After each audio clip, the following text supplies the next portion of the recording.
Blog Talk Radio. Welcome to the Institute for Personal Development, Kriya Yoga Ashram, where total consciousness is the new frontier. Kriya Yoga is union of the individual with the divine. Join us as we explore the practices to initiate this process. Good morning. Welcome to the Voice of Yoga. Let's Talk Consciousness. I am your hostess, Lisa Winton, and with me is Kenny Toy, also known as Swami Jayananda, founder of the Institute for Personal Development, located here in Hampton, New Hampshire. Good morning, Swami. Thank you for being here today. How are you? Good morning. I'm doing pretty good today. How about you? Well, I'm doing pretty good today, too. Thanks for asking. And we want to thank you all for tuning in. Today on The Voice of Yoga, we will talk about the spring equinox of 2021 as a great time to start knowing the truth and living in the divine creation. In this show, we will discuss the chart of March 20th, 2021, as the sun entering Aries 0 degrees at 5:38 a.m. Eastern Daylight Time, measured against the backdrop of consciousness, is experience and what surrounds us is within us. Listen as we explain the astrological event as a visible symbol pointing to the invisible, intangible presence of the divine idea when seen correctly. What appears as continuous change to material senses is revealing the changeless state of being when perceived spiritually. Welcome to the Voice of Yoga. We are talking consciousness. Join the Kriya Yoga Spiritual Advance to get the light in your soul and live in divine knowledge. So, the title of today's show is Spring Equinox 2021, Start Knowing. So what do you mean by that? What does that have to do with the equinox? Well, what we're trying to do is create a theme. See, the equinox is when the sun enters Aries, the spring equinox, which is a great time for a new beginning. And here we want to start knowing the truth. We want to stop thinking with our corporeal senses, and we want to start living out from the divine creation, which is the truth of being. Using the timing of the chart, I think could be a wonderful thing because, like we had said in the opening, we're trying to use what is visible and tangible to help us understand what is invisible and intangible. The planets and these astrological events are visible. We're using them to create this element of timing. But in the final analysis, we're really looking to come out of time. We're looking to come out of space, come out of concept, belief, stop thinking. We really want to come out of personal will and personal sense because our potential is found in spiritual identity, which is the truth of our being. So we said we'd use the chart to measure against the backdrop of consciousness and what surrounds us is within us. So what do we mean by the backdrop of consciousness? Consciousness is pure, unadulterated life. It is pure principle, love. And what we're calling life really is adulterated. The minute we start to think, we break the purity of unconditioned, pure consciousness because we're working with something that has split from that unified state. It's appearing in half, and it has a complementary, unmanifested other part. And so we're looking at a level of consciousness.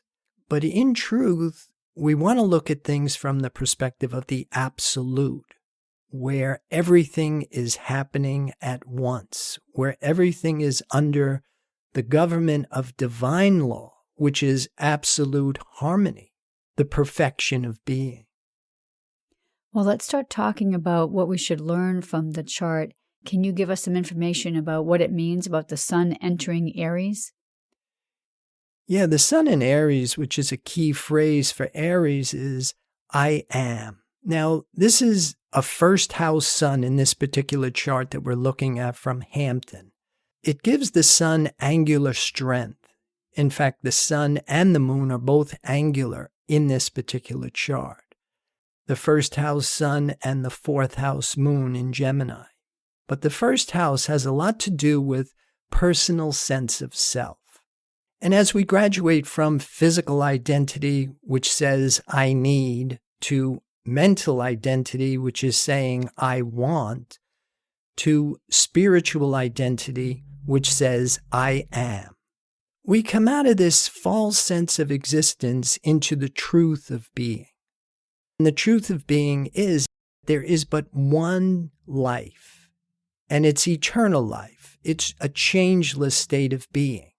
Also, for the equinox chart, we have Venus, Neptune, Mercury with the Sun, and also there is Chiron, Ceres, and Pallas tenanting the first house, which has 28 degrees Aquarius on the cusp. For me, this is a call to graduate to spiritual identity and prove the benefits of living under the influence of your spiritual awareness. We've been saying since the inception of Institute for Personal Development, how we think is what we become.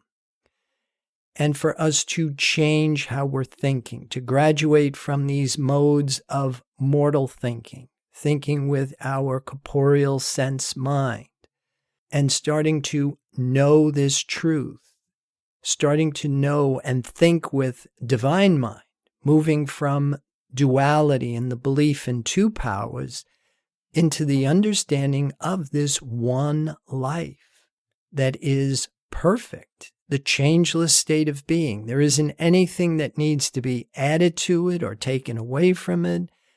And for us to abide in that silence, that stillness. When we're doing this, we're creating an opportunity to invite divine consciousness into our awareness so that it can express itself through us as you or I. So we know that we can't stop thinking, but we do want to start thinking aright. Would that be correct? Yeah, I think that's a good way to look at it. You really want to focus your awareness on what is invisible and intangible. Also having a sense of belief or faith that it's there. Just because it doesn't report in your corporeal senses, the mind that we have accepted to get us through this human experience. Seeing is believing is one of the things I always remember growing up. I remember talking to somebody in a supermarket saying, X-rays don't lie. But X-rays are a picture of human conjecture. It's incomplete information. It's not the truth. And so once we get out of relying on the testimony of our corporeal senses as our sole source of validation, we create the opportunity that we can start to cultivate our spiritual senses. What is invisible and intangible, this changeless state of being, is really the only thing that you want to rely on. Again, what we've been saying in a lot of these shows is you want to prove that to be true. You don't want to just believe in something like we have been with everything that came from Orthodox religion. We're working with information with a belief in two powers and a belief that we are a finite mortal being, and we're constantly trying to figure out how the unreal became real, and we're doing it with a mind that isn't capable of bringing forth the divine image. And so as we start to expand on our understanding of how this works, and we're developing spiritual sense, you realize that it is a provable, demonstrable principle. Now, I know we said that we can't stop thinking, but yet we've also been talking about, in other shows, stop thinking and start knowing. So what would be the difference there? Well, again, thinking is something that we do with our five senses. It is our awareness of duality, whereas knowing is what happens when you're thinking with divine mind. Rational thinking works on contrast, whereas divine mind works in terms of the absolute. In spirit, there's no separation. That spirit is whole. There's no time, there's no space, there's really no concept, there's no belief. There's no sense of personal will. Spirit is whole. It's one. Everything is subjective within itself.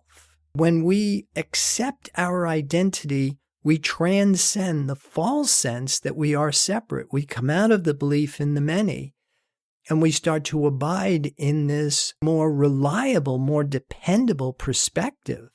Because if you start to employ it, trust that life is perfect, and there really isn't anything that needs to be done. And then what you start to work with is coming out of the belief that there are problems, that there is sickness, suffering, disease, lack, or limitation. And the truth begins to reveal itself, and it does it in ways that you can't really explain. So how do we take the phrase start knowing and apply that to the chart that we're talking about? Yeah, stop thinking, start knowing. Stop dying and start living. To unbox this a little, the rulers of the ascendant, the first house cusp on this particular chart, are Saturn in Aquarius in the 12th house and Uranus in Taurus in the 2nd house. Spiritual light passes through opaque objects, revealing the nothingness of matter. Spiritual light corrects thought by resolving things into thoughts and exchanging the objects of sense for the divine idea. As we come out of human trying, striving, struggling, planning, and we start to let this divine mind reveal itself and express itself through us, we find solution to a lot of the common problems that most of us are struggling with because we believe that we are a finite, mortal, vulnerable being, as opposed to accepting the fact that we are an eternal spiritual being. Well, I think that's an important phrase right there, is accepting that we're more than this physical body. I believe that there is probably procedures and practice that we can do to help us do that. I think that's what Kriya Yoga is all about, employing strategies so that we do make these shifts in consciousness. And one of the things that we always say, practice makes perfect, only when practice is perfect. There is a way that we can do this. Like we say, we stop thinking, because divine consciousness, this spiritual awareness, is before thought and it's above corporeal sense. But if we are constantly reacting to the testimony of our corporeal senses because we believe what is appearing in our senses is real, we're in the trap. So we really have to employ strategies so we don't react. One of the things I always say is offense is your best defense. That if you can keep your consciousness in constant relation with the divine creation, which is perfect, and even though it's invisible and it's intangible, it does become a reliable resource. But you really have to test it. One of the things that we say is you don't want to be senselessly optimistic, and at the same time, that's exactly what we want to be. We don't want to just deny the testimony of the senses. Like Mary Baker Eddy said, Jesus walking on water was science. But before poor humanity can walk on water, don't try and step onto the Atlantic. You really want to practice working with silence and in stillness and let it demonstrate its presence to you, because it's like anything else. The more you do it, the better you get at something, and provided that what you're doing is what is being asked of us to do, which is like judge righteously, to think right. And we're always trying to come out of our concepts or our beliefs about these words until they become provable. Well, we're going to pause right here to hear a word from our sponsor. So listeners, we'll be back with you in just a few moments. Kriya Yoga Theory 1, Human Development and 8 Essential Stages of Kriya Yoga. This program is a comprehensive course that will help you get your arms around the science of Kriya Yoga. It provides a clear understanding of the goals and objectives behind yoga, along with the physics of spirituality. It includes the practices, supportive concepts of Kriya Yoga, and the process in human development, apotheosis, the process of the human becoming divine. A complete guide on how to become a human in the adult state. Get the light in your soul and experience the simplicity and joy of union with the divine. This course is available in live classes at the ashram or online with 8 videos or 4 CDs. Visit our website, www.ipdtransform.com, for more information. Welcome back. For those of you just joining us, you're listening to The Voice of Yoga, and we are talking consciousness. So, Swami, I did have a curiosity about something that you had said earlier, and that was about the stop dying, start living. Could you just dig down a little bit deeper with that phrase, stop dying, for us? Yeah, we're talking about false sense is dying, but truth is unchanging eternal life. Stop dying really means stop denying that we are spirit. Most of the things that we're doing when we're reacting to the testimony of our senses is reinforcing our belief that we're not the divine creation, that we're not the divine idea. Well, I see we have some key notes that we can talk about this upcoming spring equinox. Can we review some of that with our viewers? Yeah, one of the things that's happening on the 20th of March is the sun is in applying square to the solar eclipse that happened on June 21st, 2020, at 0 degrees Cancer, 21 minutes. The sun is a trigger, so here you want to look for any events that will help you understand what this eclipse represents for you. Be sure to record that in your journal. And again, what we're really looking for is what surrounds us is within us. We're looking for all the clues that we can find to let us know what is my level of consciousness.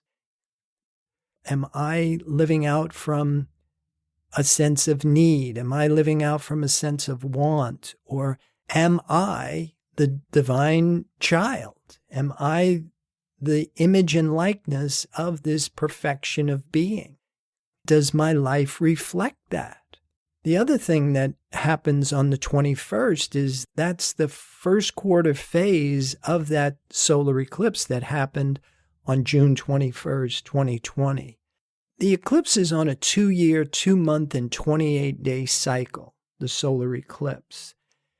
And so the first quarter phase of the moon is when whatever began on the new moon, which is basically the seed is in the ground, it begins to sprout. It starts to break into consciousness, and we can maybe get a glimpse of what this represents for us. Getting accustomed to using the testimony of your senses as a compass, or the same way you would use your computer screen. It's a way of monitoring what's going on in consciousness. And we're striving to change how we're thinking. We want to forsake our modes of human thinking for divine knowing. Because when spirit is cause, creation is perfect. And why would we want to do it with an inferior mode of operation that's only going to bring us human conjecture? It's only going to bring us imperfections because we're working with a mind that can't bring forth the divine image. Swami, I have a quote here from Joel S. Goldsmith, and it's from his works, A Parenthesis in Eternity. I'm going to read the quote, and then we can talk about, maybe ask you some questions. When a call for help comes, our first and natural human reaction is the desire to change the evil appearance to a good one. If we are to succeed in spiritual living, however, we must very quickly bring to conscious awareness the truth that the object of a spiritual ministry is not to change disease into health, for health is only one of those temporary conditions that become disease tomorrow, next week, or next year, and not to decry the evil and try to bring about the good, but rather to turn away from the appearance and keep our gaze on the middle path, realizing that right where there is an appearance of either good or evil, there is spiritual reality. And that's the end of the quote. So I kind of wanted to get your thoughts about what Joel S. Goldsmith is trying to tell us. Yeah, I think when in Kriya Yoga, we work with something very similar when we talk about Ida, Pingala, and Sushumna. Ida is the path of descending prana, which brings forth physical appearances. Pingala is the path of ascending prana, which brings forth mental images. And the middle road, Sushumna, is what he's talking about. That is how we access spiritual truth. And we're using the appearances as a gauge, as a barometer, so that I can get a better understanding of how I'm thinking. And like he says, if we're reacting to the testimony of our senses, or if we have a belief in matter and we think that there's some sort of condition or problem that happens on a corporeal sense level, and then we strive to fix that or correct it, we're in the trap, that we're not keeping our attention on the middle path or the spiritual truth of being. This in the Bible is what they call judge righteously. To see the divine creation, to live out from the divine creation, the perfection of being, knowing that nothing needs to be done, nothing needs to be added to or taken away. The more we abide in this and in our silence, in our stillness, by not loving, hating, or fearing anything that appears in our corporeal senses, we're demonstrating fidelity to the divine creation. Just like light must dispel darkness, truth must dispel error. What is appearing in our senses is just our thought about what's there. It's not real. And what we mean by that is it's not a self-existent experience. And the only thing that's giving it any power at all is our belief in it. And so when we let go of the belief and we have fidelity to the truth, that must dispel the false. What is appearing in our corporeal senses is the lie. As we cultivate our spiritual sense and we start to live out from that knowledge, that's what we mean by stop thinking, processing things, forming thoughts and opinions based on the testimony of our senses, all our human concepts and beliefs and theories. We stop all of that and we exchange it. We trade it in for divine knowing. Life is perfect. And by us having fidelity to that divine principle, divine law, we come out of the belief in two powers, and then we're able to live under the jurisdiction of divine law, which is absolute life, eternal life. Well, I think what's interesting is when he talks about realizing that right where there is an appearance of either good or evil, there is spiritual reality. And I think that's easy for us to see the evil around us and try to change that appearance, but we're not changing the appearance of what we see that is good around us. Yeah, and I think what we really want to start to understand is that appearance, whether it's good or bad, is always appearance. We don't want to ever love, hate, or fear appearance. But there's also a purpose for what is appearing in our senses, so that things that do have divine qualities are an indicator that there's a possibility that I might be closer to the truth than if things are in discord or there's lack or limitation appearing. But by the same token, it's an appearance. It's not the truth. The truth is the invisible, intangible omnipresence that is behind the appearance. And that's really what we want to abide in. Well, that could be confusing because we always say what surrounds us is within us, but then we don't want to be fooled by these appearances either. Yeah, and I think that's what temptation really is. World thought has a tendency to lure us in with the good. Things are going pretty good, and we have a tendency to accept that and believe it. And most of us, if we can continue to get more of the pleasures and profits of the worldly experience, we're content until that changes. But in truth, you really want to come out of that. And I think it's a whole lot easier to do it when things are going well on a corporeal sense level. You're doing it without the urgency that sometimes happens when you are in a condition or suffering with sickness or disease. On a higher level, this is what they call the wrath of God, the law of karma. And what it's really saying is, don't accept anything less than your spiritual identity, what it is the divine has created you as. And to accept ourselves materially, corporeally, is keeping us embroiled in the cycle of death and rebirth. So, Swami, I think maybe some clarification on a sentence we have in our summary, and I'll read that. What appears as continuous change to material senses is revealing the changeless state of being when perceived spiritually. Maybe we can dig a little deeper with that. Yeah, I think when you're looking at these astrological events, there's continuous activity, is constant movement, which is what's happening on a corporeal sense level. That's what we're perceiving.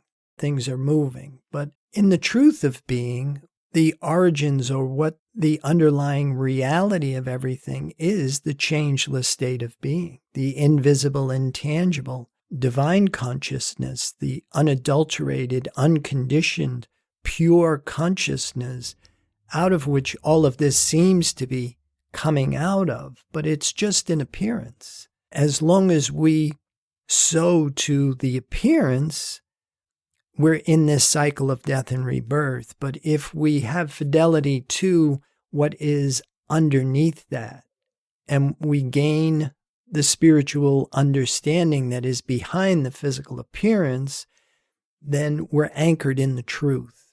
And this is how we want to try and grow, is by using our mind as an avenue of awareness for the divine idea, the invisible, intangible omnipresence. Now that is your foundation. That's your template that you want to work with. You want to start with the perfection of being. And then you can use the lens of your mind kind of like as a split image. And you want to make sure that what is appearing in your corporeal senses has these divine qualities. And if it doesn't, then the correction doesn't happen on a material level, nor on a spiritual level. The correction happens in how we're thinking. And so learning how to forsake modes of mortal thinking for divine knowing becomes the challenge. And then, of course, to live before thought, above corporeal sense, and then exercise dominion. To be able to correct what is appearing in your corporeal senses is really where you're going to find your biggest benefit. Well, it is that time. We have to start closing down the show for today. So listeners, be sure to visit the website, www.ipdtransform.com. Once you're on the homepage, you see the fading banner Blog Talk Radio. Just click that. That directs you to the Blog Talk Radio Show catalog page. And also by clicking on the Products tab and Online Classes directs you to all the classes that Swami has available. So Swami, do you have any other final thoughts about today's program? Well, I would like to encourage people to join the Kriya Yoga Spiritual Advance to get the light in your soul and live in divine knowledge. Namaste. Thank you for listening to our program, The Voice of Yoga. This is Lisa Winton along with Swami Jayananda signing off. Have a wonderful Kriya Yoga kind of day. Namaste.